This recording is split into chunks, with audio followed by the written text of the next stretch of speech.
à vos questions et à vos questionnements, mais alors quand vous voulez, hein, sur le patient, un patient envoût-il un autre, un soignant envoût-il un autre, par exemple. Mais parce que sur le territoire, effectivement, un soignant qui se retrouve éloigné de tout, éloigné de tout un réseau, peut être en grande difficulté, comme le patient en face, qui lui aussi sera en grande difficulté. On en parle quand vous voulez, je vais adorer. Alors, moi, je m'appelle Marie Citrini. Je ne sais pas si je suis experte, mais en tout cas, je suis partenaire. Et j'accompagne. Compagnonne, tu as dit? C'est un peu ça, compagnonne. Quand Pierre-Yves m'a dit tu fais la conclusion à côté de Monsieur Gino, je me suis dit oh là là là là là, qu'est-ce que je vais leur raconter? Je vais vous raconter mon histoire. Parce qu'il y a des personnes qui sont responsables au fait que ce soir, vous deviez subir mon discours.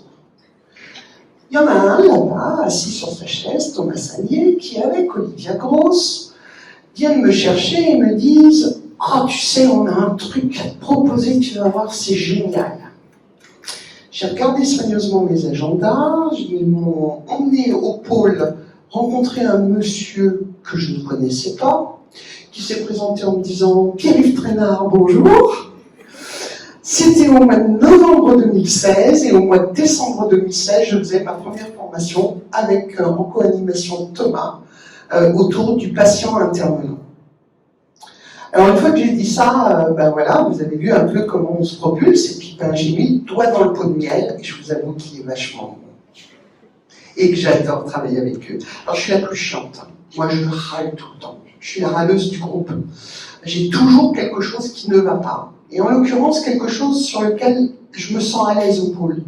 C'est qu'au pôle, on a oublié les silos. On a oublié de dire « Ah ben là, je vais aller l'emmener voir avec une équipe un médecin, et puis sa partie sociale, on verra, on va l'envoyer voir quelqu'un d'autre à un autre moment. » Non, on regarde la personne pour ce qu'elle est. Elle est au centre de la pièce, et chaque porte qui s'ouvre, bien que derrière la porte ce soit un silo la plupart du temps pour les professionnels, chaque porte qui s'ouvre d'abord pour le patient. Qui est-il? D'abord, nous on parle rarement de patient, c'est une personne qui vit avec et qui a des difficultés. Et dans le cadre de ces difficultés, eh bien, on essaye de lui donner le plus d'informations possible et le plus de compétences possibles pour qu'il devienne cet acteur qui part pas du même endroit que d'autres, mais qui aura aussi cette valeur de dire ben moi, pour moi, je sais ce qui me convient, pour moi, je sais que dans la difficulté dans laquelle je suis, voilà ce qu'il me faut. On a eu des programmes superbes, CESO a été un programme absolu avec Mariana, avec cet aspect voilà, social et cet intérêt pour le social, au travers de tous les accompagnements d'équipes qu'on a pu faire. Souvent, on va au-devant des équipes qui traitent aussi du social, en tout cas qui accompagnent ces personnes qui sont en grande vulnérabilité. Et puis, ben, la vulnérabilité, elle vient aussi de la santé. Alors, on a inventé un nouveau mot. Tout à l'heure, Christian disait éducation thérapeutique. Je ne sais pas s'il l'a fait exprès, mais en tout cas, soigneusement, le P n'a jamais été prononcé.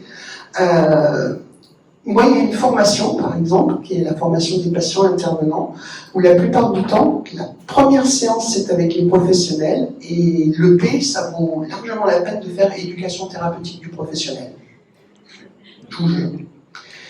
Et on a trouvé la bonne solution au travers du programme ATP, dont parlait tout à l'heure Pierre-Yves, accompagnement thérapeutique de proximité.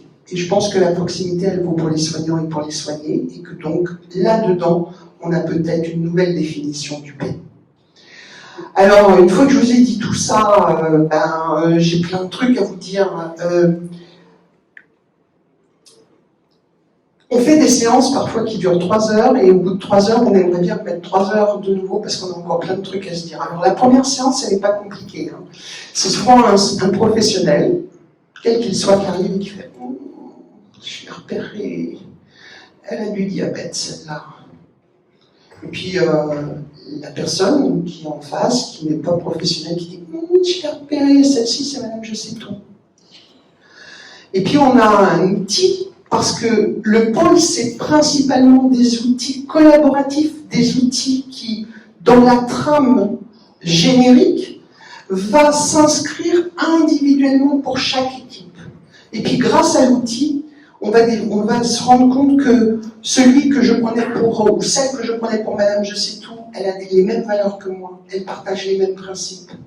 Et puis moi qui vis avec, et que avant elle m'avait défini juste comme elle est diabétique, elle est BPCO, elle est ce que vous voulez, d'un seul coup, à ses yeux, je deviens aussi une personne. Et c'est pas d'un seul coup je deviens une personne, mais c'est le temps d'appropriation et de bienveillance qu'on a tous ensemble qui fait qu'on partage les mêmes valeurs, on partage les mêmes principes, et on se lance sur des actions qui nous sont communes.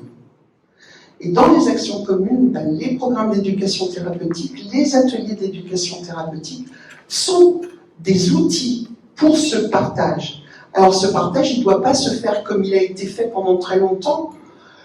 À un moment donné, on fait venir un patient, il va vous raconter, puis en plus il est super content parce que l'équipe est super géniale. Ah là, je vais bien, heureusement l'équipe est là, oh là là, c'est formidable, c'est formidable.